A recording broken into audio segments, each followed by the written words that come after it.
Hello, my name is Grant Fenner with Victory Church, and I want to talk to you for a few minutes about beauty in crisis. In times of trouble in our world, it's only natural to worry about what's going on. But if we look to Scripture, and most importantly, we look to Psalms 46:1, it talks about God as our refuge and our strength, a help always near in times of trouble. As someone who grew up in Southeast Texas, and I may have only been alive for 23 years, but I've seen several things and several problems impact that area. Several natural disasters, such as hurricanes, floods, and even a plant explosion. But from those things, I've learned that even in the midst of chaos, there can be something beautiful, something wonderful that can happen amidst all that.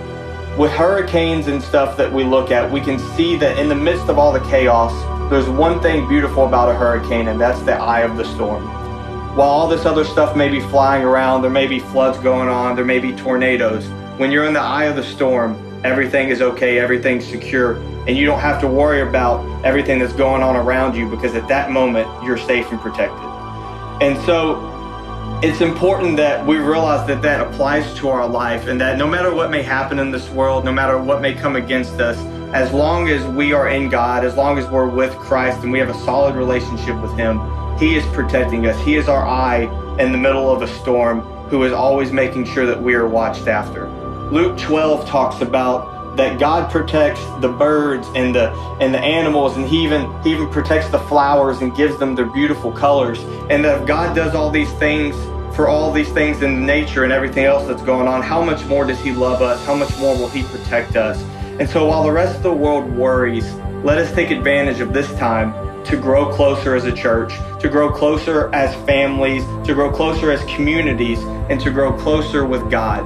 While the world worries or falls farther away from God, we can trust knowing that we are safe with Him. Whether 5% of the world or the country, or 10% of the world or the country gets infected with a disease or falls away from God, we can have faith knowing that 100% of the world is still in God's hands.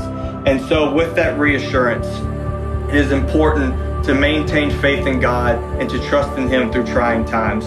I saw a post that talked about how while being under a quarantine or while being under a lockdown can seem stressful, it can be labeled as a crisis to be under containment. It can actually be something beautiful that happens, because it forces us as a community, as a family, with all these things to grow closer. It forces us to put some things away, put away going out to eat, going and doing these things with other people, and helps us to spend time together as a family, which can be a beautiful thing when there's all these troubles going on around us.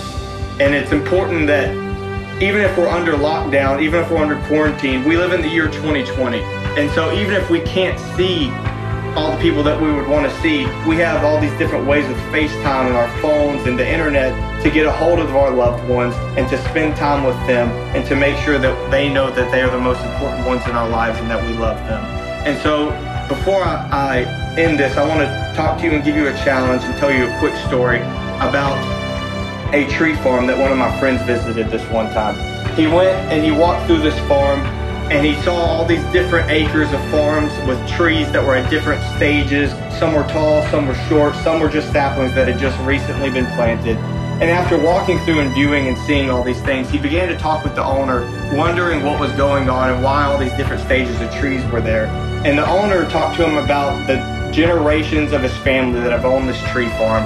And he said that each new generation who comes in ownership of this farm has two choices. Either A, they can selfishly burn down and chop down all the trees and collect all the money at once and go spend it however they want, or B, they can plant new trees, take just what they need, and prepare it for future generations. And so what we can take from this is to not be overtaken by fear or by selfishness, but to look forward and look ahead to the future generations, and look forward and look ahead to preparing future generations and making sure that we're planting seeds in their life to help them grow even in trying times, to make sure that we're spending time with them, time with the future, time with later generations, and making sure that they are growing into who that they need to be, even in crisis. And so at this time, I want to conclude, and I want to remind you to be in prayer for everything that's going on. Be in prayer that with your families, grow closer together at this time, and to remind you to like, comment, and subscribe on this YouTube channel. I'm good.